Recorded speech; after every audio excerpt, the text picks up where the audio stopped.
Here we have our Liberty 3-inch round pipe machine and the limit switch with the run out stand. You can see the pipe comes out, hits the limit switch after coming across the roller out the end of the machine. And we're going to show you how this works today. First we'll take a look at the controls. We have the off and the on switch and forward and reverse. So you can switch those either way, on and off.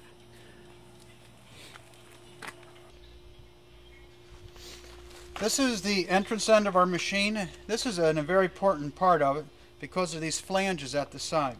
When your material comes in and around these flanges, it also is centering and lining up your material.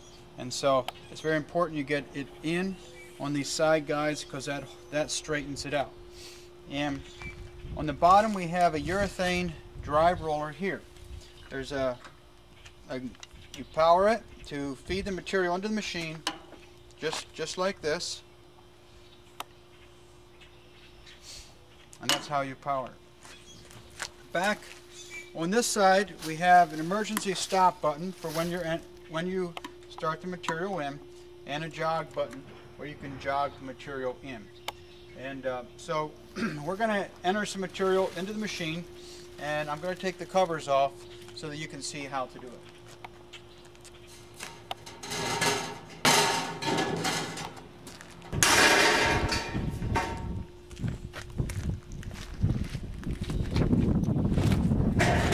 Start a new piece, you want to trim the corners back. That helps it to feed in. Try and get a little.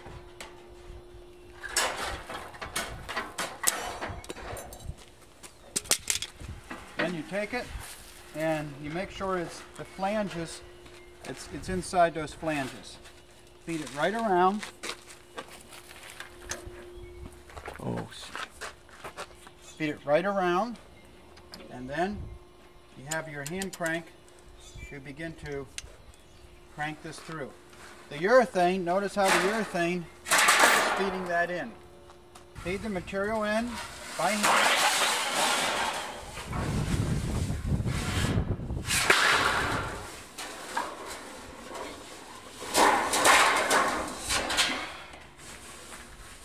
Until it begins to go into the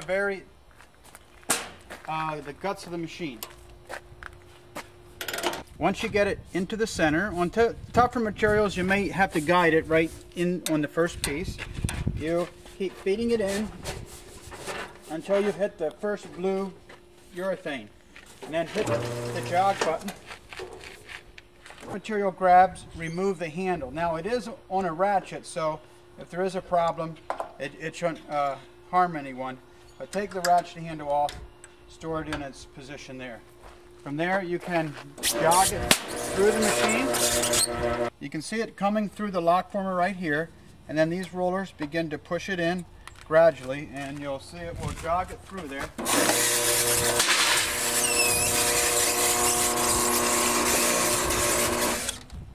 You can see it's smoothing, slowly flowing right into where it should be.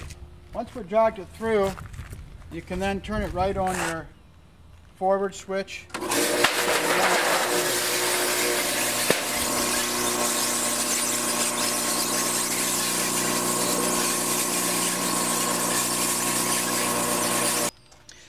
We're running right now some LFQ lock forming quality 26 gauge steel, and it's running through our lock former right now.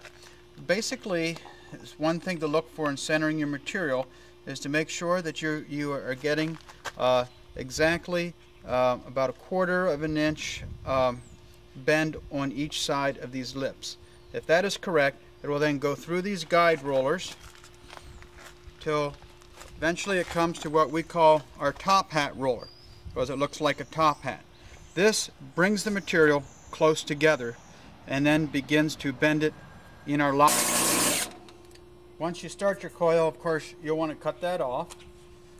Make sure you have your safety glasses on.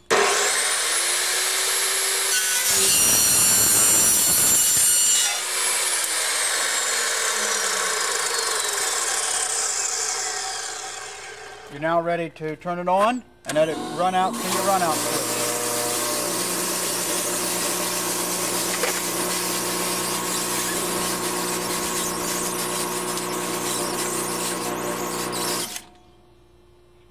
Now, once you cut this, the machine will stay off until you pick this piece of pipe up and remove it.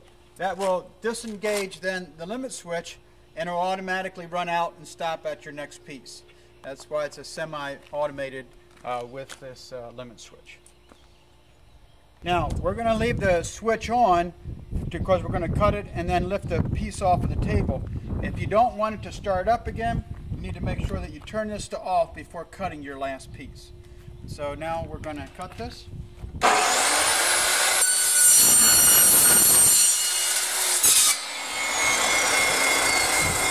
And we automatically start that up.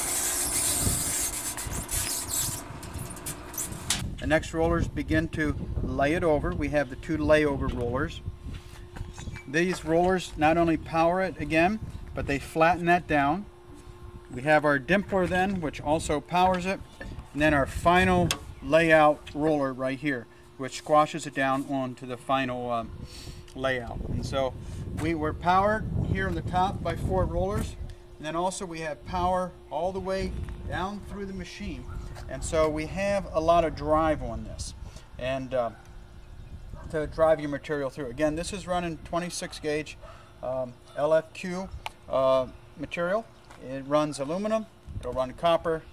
The only thing we say is if you want us to run something, ship us your material, we'll tune it up for that. Otherwise, we tune it up for 019 aluminum here in the factory. Our cutoff saw, we use a DeWalt. It's a DW872 with a bimetal blade, which will cut aluminum, copper, or steel with no problem. We do recommend you use safety glasses when you cut this off. Okay. Here's our gear reducer, and we have a 1.5 horse motor.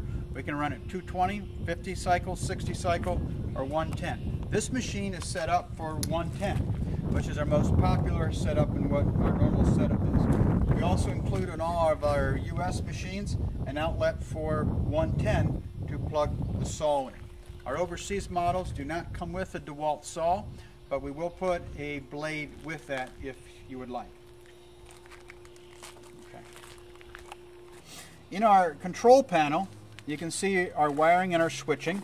And on each machine there comes a final test data, whereby we have the machine running, the amperage that it takes, what electrical wiring it has done, and the size of material that it's been tested with. And so this test sheet is available along, there's always a wiring schematic inside. You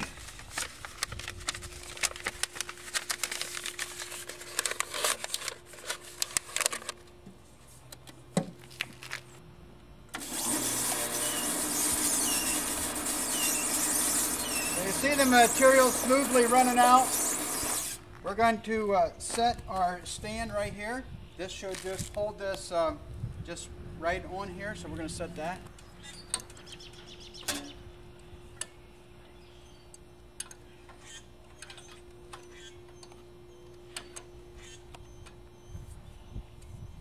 If you have a bow at all, which normally we don't have, but if it would tend to bow down, you can raise it up right here with this roller right here. You can put some upward pressure. Because we're roll forming more on the top than on the bottom, if there is ever any tendency, it will be to bow down. And so you want some support here so that it doesn't bow down.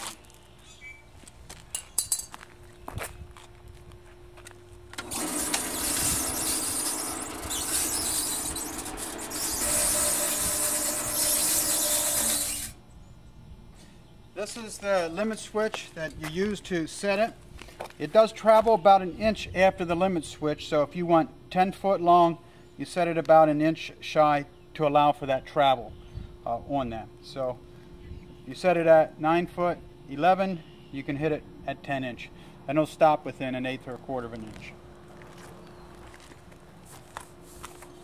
Now, with your eyes covered, you can make your saw cut.